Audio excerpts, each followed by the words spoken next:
નમસ્કાર, ગુજરાત ન્યૂઝમાં આપનું સ્વાગત છે અને ડે સ્પેશિયલ કાર્યક્રમમાં હું છું આપની સાથે માલવી પટેલ। ડે સ્પેશિયલ કાર્યક્રમમાં આજનો વિષય છે સુરક્ષિત ખોરાક સ્વસ્થ જીવન। ભેળસેળ વિનાનો ખોરાક મેળવવો તે પ્રત્યેક ગ્રાહકનો મૂળભૂત અધિકાર છે। આમ છતાં ભેળસેળવાળો વાસી અશુદ્ધ ખોરાક આપવાના કિસ્સા અવારનવાર સામે આવે છે, જેના કારણે લોકોના સ્વાસ્થ્ય ઉપર અવળી અસર પડે છે। Food safety and standard authority of India દ્વારા વર્ષ 2024 અને 25 દરમિયાન કુલ 60,448 ખાદ્ય નમૂનાની ચકાસણી કરવામાં આવી હતી, જેમાંથી 1.45% નમૂના નાપાસ અને 0.17% નમૂના અસુરક્ષિત જાહેર થયા હતા। આ વર્ષે વિશ્વ ખાદ્ય સુરક્ષા દિવસની થીમ ખોરાકની સલામતી માટે વિજ્ઞાનની જરૂરિયાત અને મહત્વને ધ્યાનમાં રાખીને સાયન્સ ઇન એક્શન રાખવામાં આવી છે। ફૂડ ક્વોલિટી દરેક લોકો માટે ખૂબ જ મેટર કરે છે અને એટલા જ માટે ખાદ્ય પદાર્થોની સ્થળ પર જ પ્રાથમિક ચકાસણી થઈ શકે તે માટે તંત્ર દ્વારા રાજ્યભરમાં કુલ 32 ફૂડ સેફ્ટી ઓન વ્હીલ્સ કાર્યરત છે, પરંતુ તેમ છતાં ફૂડ સેફ્ટીને લઈને અનેક સવાલો ઉઠતા હોય છે।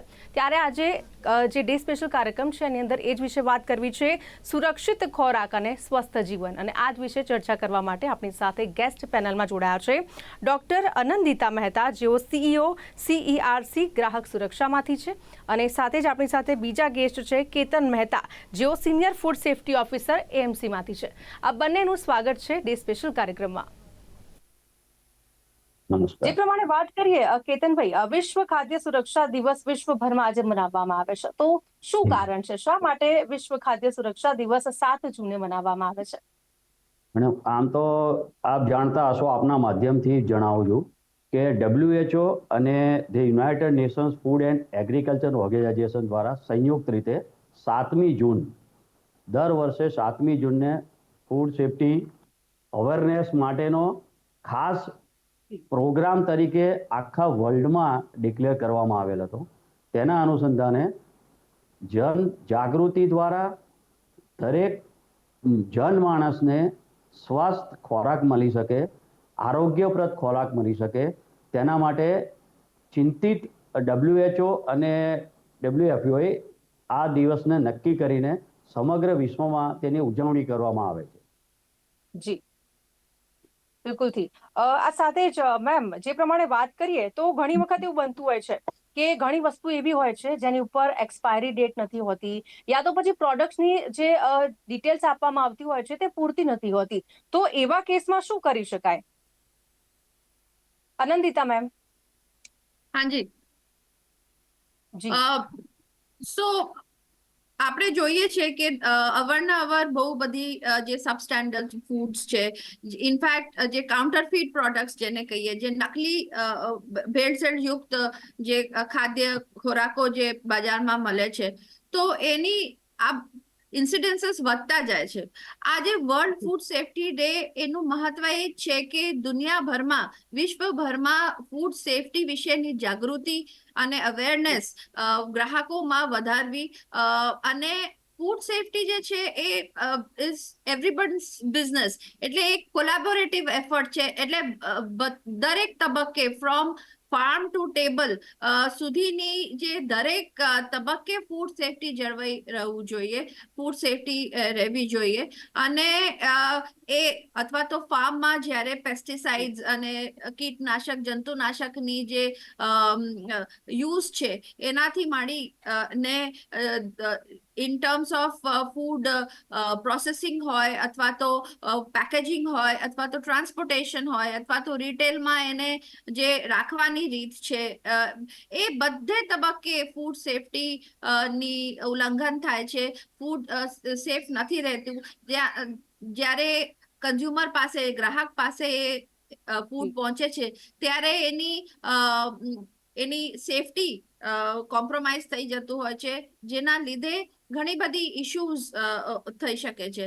હવે બે ટાઈપની ફૂડ સેફટી ઇશ્યુઝ છે। એક તો ઓછી ગુણવત્તાવાળી, એટલે સબસ્ટેન્ડર્ડ ફૂડ જેને કહીએ। ફોર એક્ઝામ્પલ, હમણાં તમે જોઈ હશે કે ઘી એ એડલ્ટરેટેડ છે, એટલે સબસ્ટેન્ડર્ડ કહેવાય, કારણ કે એમાંથી જે મિલ્ક ફેટ છે, દૂધની ગુણવત્તા વાળી જે ફેટ છે એ કાઢી લેવામાં આવે અને એમાં ભેળસેળ વાળી પામ ઓઇલ, ચીપ જે અખાદ્ય જે હોય છે એ ઉમેરવામાં આવે. તો એ રીતની સબસ્ટેન્ડર્ડ ફૂડ બજારમાં ખૂબ મળતું હોય છે.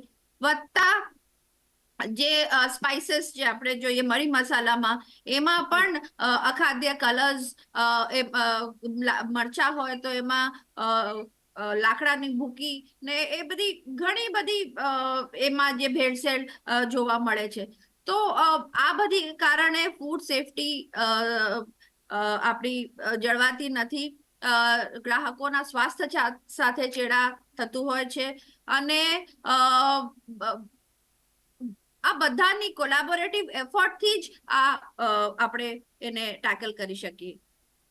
બિલકુલથી સર, કેતન સર, જે પ્રમાણે મેડમે વાત કરી છે કે ભેળસેળ થતું હોય છે, એ મસાલા હોય, ઘી હોય, કોઈ પણ વસ્તુમાં અત્યારે ભેળસેળ જોવા મળતી હોય છે. અને ખાસ કરીને એવું જોવા મળે છે કે જે વેપારીઓ હોય છે, પૈસા કમાવાની લાલચ છે, આ પ્રકારે ભેળસેળ કરતા હોય છે.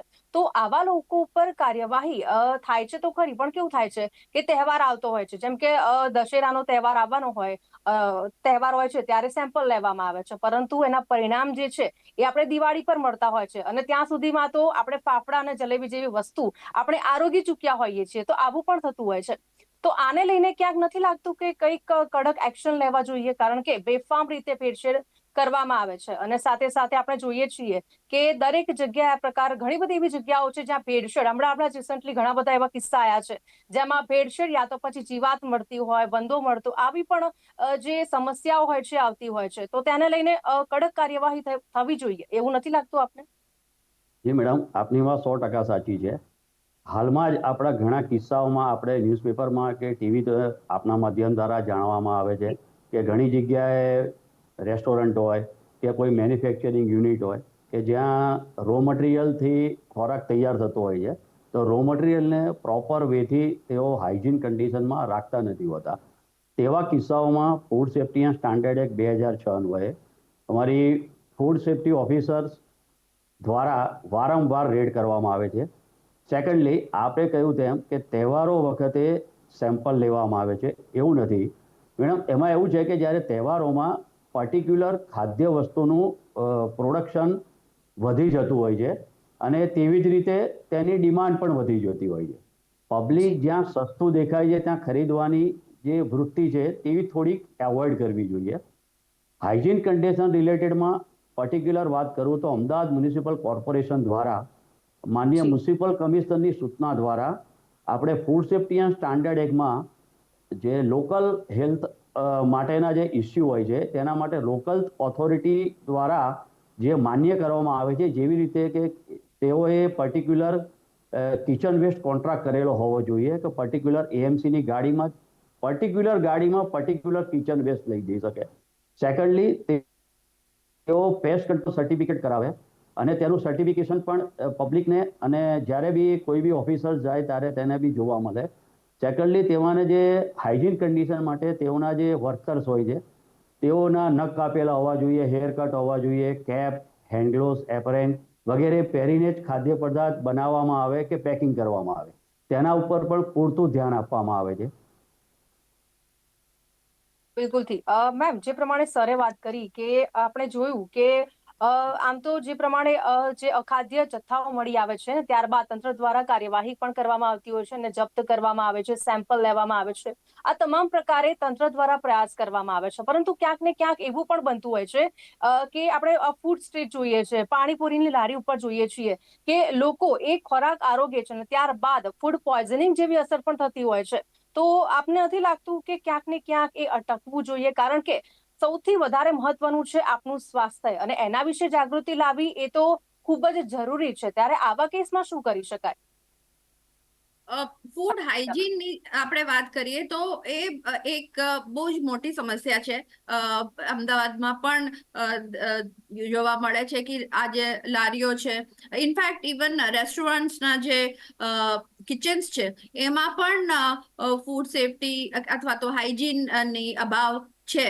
અને કદાચ લોકોમાં એ જાણકારી નથી કે કોઈ પણ આપણે એઝ અ ગ્રાહક જ્યારે રેસ્ટોરન્ટમાં જમવા જઈએ તો એક અધિકાર ગ્રાહકને છે કે એ પોતે જઈને એકવાર જોવી શકે એના કિચન કેવી રીતે સાફ છે કે નહીં, હાઇજીન જળવાય છે કે નહીં. બીજું કે જે ફૂડ બિઝનેસ ઓપરેટર્સ છે, જે આ લારીઓ ચલાવે અથવા તો રેસ્ટોરન્ટ ચલાવે છે, તો એ લોકોને ટ્રેનિંગની બહુ જરૂર છે.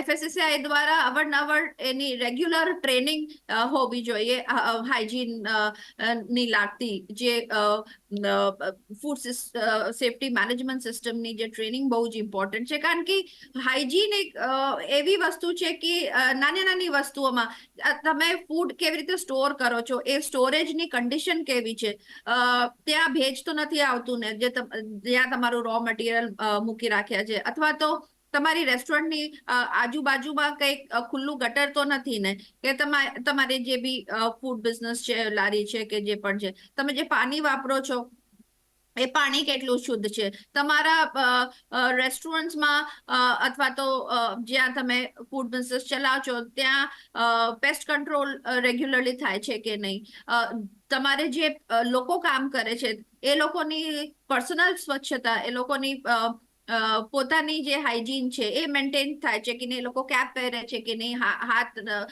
સાફ રાખે છે કે નહીં, જે ટિશ્યુઝ અથવા તો જે નેપકિન્સ યુઝ થાય છે એ રેગ્યુલરલી ધોવાય છે કે નહીં, ટુવાલો. એટલે એ બહુ જ નાની નાની વસ્તુઓ છે. પણ એમાં પણ ફોર એક્ઝામ્પલ વચ્ચે અમે લોકોએ CERC દ્વારા એક પહેલા જ્યારે આઈસ્ક્રીમ્સની પાર્લર્સ ચાલતી હતી તો ત્યાં અમે લોકોએ સેમ્પલિંગ કર્યું અને બધી સેમ્પલ્સમાં સૂક્ષ્મ જીવાત માઇક્રોબાયોલોજીકલ ઇશ્યુઝ સામે આવ્યું.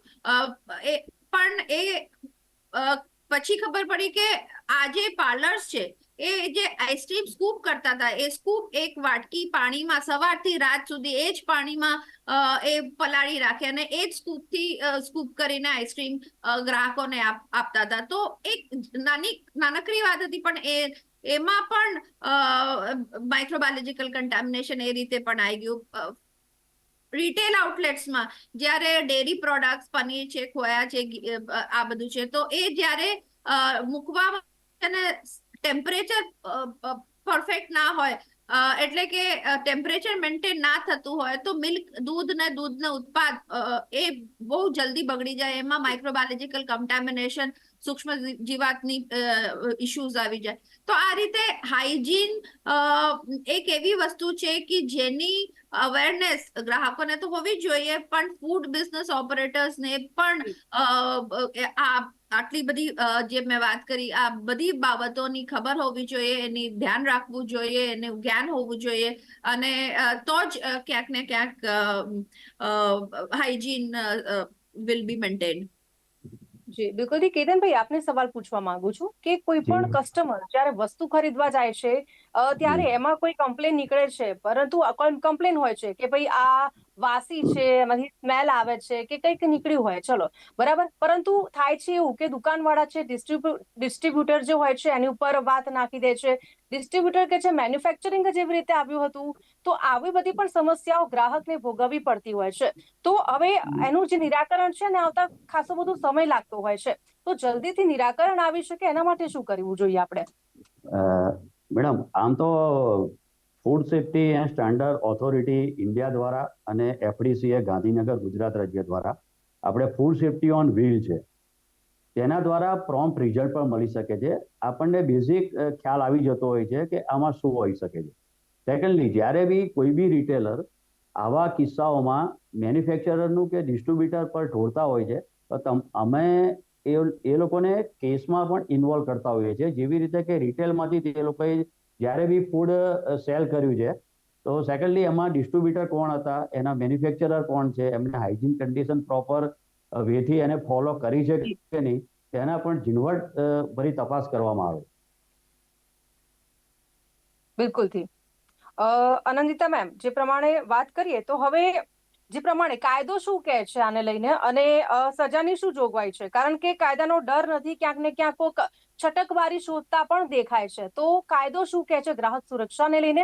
જો આવો કોઈ બનાવ બને છે, કોઈ પ્રોડક્ટ, જેમ કે આપણે કોઈ પ્રોડક્ટ લઈએ છીએ, બરાબર છે, ઓનલાઈન પણ જે પ્રમાણે આપણે જોતા હોઈએ છીએ કે પૂરતી ડિટેલ્સ નથી આપવામાં આવતી હોતી, મેન્યુફેક્ચરિંગ ડેટ, એક્સપાયરી ડેટ કે પછી કન્ટેન્ટ, ઇન્ગ્રેડિયન્ટ્સ છે એ પણ પ્રોપર લખેલા નથી હોતા. તો આને લઈને સજાની શું જોગવાઈ છે ને કાયદો શું કહે છે એના વિશે? તો જે નવા food safety and standard authority of ઇન્ડિયાના જે નવા કાયદાઓ આવ્યા છે એની અંતર્ગત લેબલિંગના બહુ બધા નવા નોર્મ્સ આવ્યા છે, સશક્ત નોર્મ્સ આવ્યા છે, અને સજાની પણ જોગવાઈઓ, પેનલ્ટી પ્રોવિઝન્સ પણ એમાં આવેલું છે. પણ ક્યાંક ને ક્યાંક આપણે જોઈએ તો એની અમલીકરણમાં નથી થતું, અને એન્ફોર્સમેન્ટ જેને કહેવાય, જે અમલમાં લાવવાની વાત જ્યારે આવે ત્યારે ક્યાંક ને ક્યાંક તંત્ર પાછળ પડે છે. અને જેમ કે ફોર સબસ્ટેન્ડર્ડ ફૂડ હોય, જે ઓછી ગુણવત્તા વાળી જે ખાદ્ય પદાર્થ હોય, એના માટેની પેનલ્ટી પ્રોવિઝન્સ અલગ છે. જ્યારે અનસેફ ફૂડ હોય, જેના લીધે ગ્રાહકોને નુકસાન થાય, સેફટી ની લીધે જે નુકસાન થાય, એના માટે બહુ મોટી પેનલ્ટી પ્રોવિઝન્સ છે. તો પહેલા તો હું એવી વાત કરીશ કે ગ્રાહક પણ એટલા બધા જાગૃત નથી, અને અવેરનેસ એ લોકોમાં જાગૃતિ ઓછી છે, એટલે એમને ફરિયાદ ક્યાં કરવી, કેવી રીતે કરવી અને કોને કરવી એ વસ્તુની ખબર નથી. અને કોઈ વાર એ લોકો એવું સમજે છે કે આ તો બહુ લાંબી પ્રોસિજર છે, તો કમ્પ્લેન નથી કરતા અથવા તો એના વિરુદ્ધ અવાજ નથી ઉઠાવતા. પણ મારે તમારા માધ્યમથી ગ્રાહકોને કહેવું છે કે અમારા જેવા ગ્રાહક સુરક્ષાના સંસ્થાઓ છે, જે લોકો ફ્રીમાં તમારું આવા પ્રોબ્લેમ્સ જે છે એ સોલ્વ કરતા હોય છે. એફડીસીએ છે, જેને તમે કમ્પ્લેન કરો તો એ લોકો બી ત્યાંથી સેમ્પલિંગ કરી અને એ પર્ટિક્યુલર વેન્ડરને અથવા તો ફૂડ બિઝનેસ ઓપરેટર્સની સામે કાર્યવાહી કરી શકે. એફએસએસઆઈ ના ઓનલાઈન પ્લેટફોર્મ્સ છે કન્ઝ્યુમર્સ માટે, ગ્રાહકો માટે, જ્યાં તમે ઓનલાઈન પણ કમ્પ્લેન કરી શકો. વત્તા ઇવન કન્ઝ્યુમર પ્રોટેક્શન એક્ટની અંતર્ગત જે સીસીપીએ કરીને છે, સેન્ટ્રલ કન્ઝ્યુમર પ્રોટેક્શન એજન્સી, એનું પણ ઓનલાઈન પોર્ટલ છે, જ્યાં ગ્રાહકો પોતાનું કમ્પ્લેન્ટ્સ દર્જ કરી શકે. અને આ બધી જ વસ્તુઓ ગ્રાહકો માટે ફ્રી છે.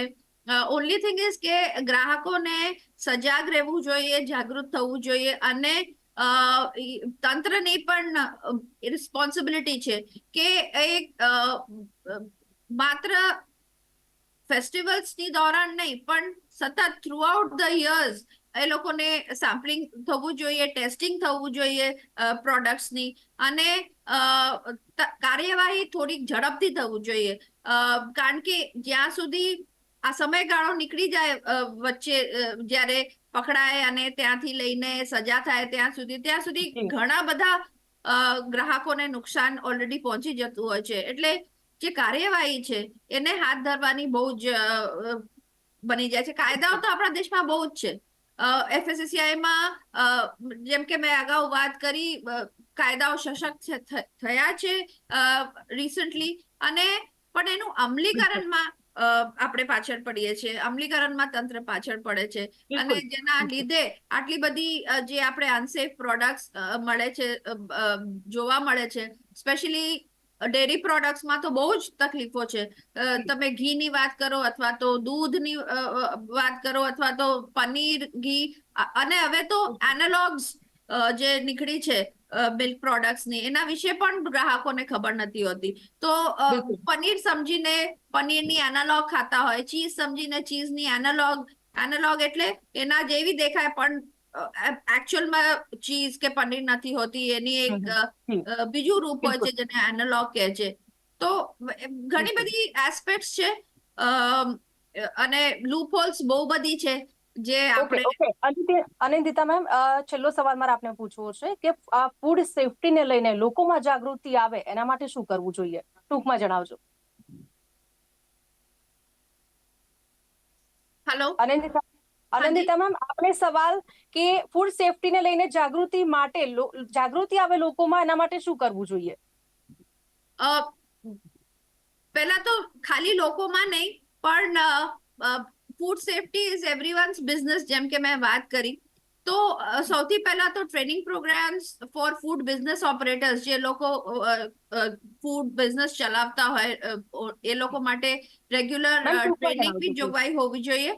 અને ગ્રાહકોને સજાગ થવી જોઈએ, અને એ લોકોને એટલીસ્ટ લેબલ્સ વાંચવાની જ્યારે પેક ફૂડ ખરીદે છે, અને જ્યારે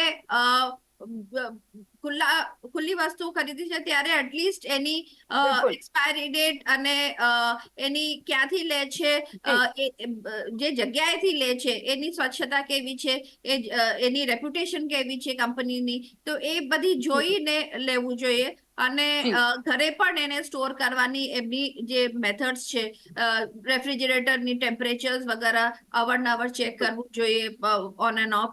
એટલે બહુ બધી દેર આર મેની એસ્પેક્ટ્સ જેના ધ્યાન રાખવાનું જરૂર છે. કેતનભાઈ, એક સવાલ આપને કરું છું કે લોકોમાં ફૂડ સેફટીને લઈને જાગૃતિ આવે એના માટે શું કરવું જોઈએ? શોર્ટમાં સમજાવજો પ્લીઝ. મેડમ, મ્યુનિસિપલ કોર્પોરેશન ઇન્ડિયાની પહેલી એ કોર્પોરેશન છે, અમદાવાદ મ્યુનિસિપલ કોર્પોરેશન, જે ફૂડ સેફટી એક બાયલોસ બનાવવા જઈ રહ્યું છે. તેના દ્વારા એકદમ ઝીણી બાબતોને આવરી લેવાના છીએ, જેવી કે ઓનલાઈન પ્લેટફોર્મ દ્વારા આપણે હાઇજીન રેટિંગ પણ અને મેપિંગ દ્વારા એમાં આપણે રેટિંગ કરીને પબ્લિકના બી રિવ્યુ જાણીને તેને ઇમ્પ્લિમેન્ટ કરવા માટે રેસ્ટોરન્ટ હોય, મેન્યુફેક્ચરિંગ યુનિટ હોય, દરેકને જનજાગૃતિ દ્વારા, એવી રીતે ટીવી શો દ્વારા કે પેમ્પલેટ દ્વારા, ઇવન તો આપણે ફૂડ બિઝનેસ ઓપરેટર જે નાના હોય છે, લારી ગલ્લાવાળા, તેઓને આપણે પિરિયોડિકલી આપણે ટ્રેનિંગ પણ આપતા હોઈએ છીએ. દરેક જગ્યાએ અત્યારે હાઇજીન રેટિંગનું પણ ચાલી રહ્યું છે, અને એ પ્રોસિજરમાં જ છે. અને પબ્લિક અવેરનેસ માટે ખાસ રિક્વેસ્ટ એ છે મ્યુનિસિપલ કોર્પોરેશન દ્વારા કે જેવી જગ્યાએ હલો જી, આપ બંને અમારી સાથે જોડાયા, કેતનભાઈ અને અનિંદિતા મેમ. સમયનો અભાવ છે, આપ બંને અમારી સાથે જોડાયા બદલ આપનો ખૂબ ખૂબ આભાર. તો જે રીતે ડે સ્પેશિયલ કાર્યક્રમની અંદર વાત કરી છે કે ફૂડ સેફટીને લઈને જે પ્રમાણે કામ કરવામાં આવી રહ્યું છે, પરંતુ આપણી અંદર પણ એટલી જ જે અવેરનેસ છે એ હોવી જોઈએ. તો આજના ડે સ્પેશિયલ કાર્યક્રમમાં બસ આટલું જ. ફરીથી નવા વિષય સાથે મળીશું. અત્યારે મને આપશો રજા. નમસ્કાર.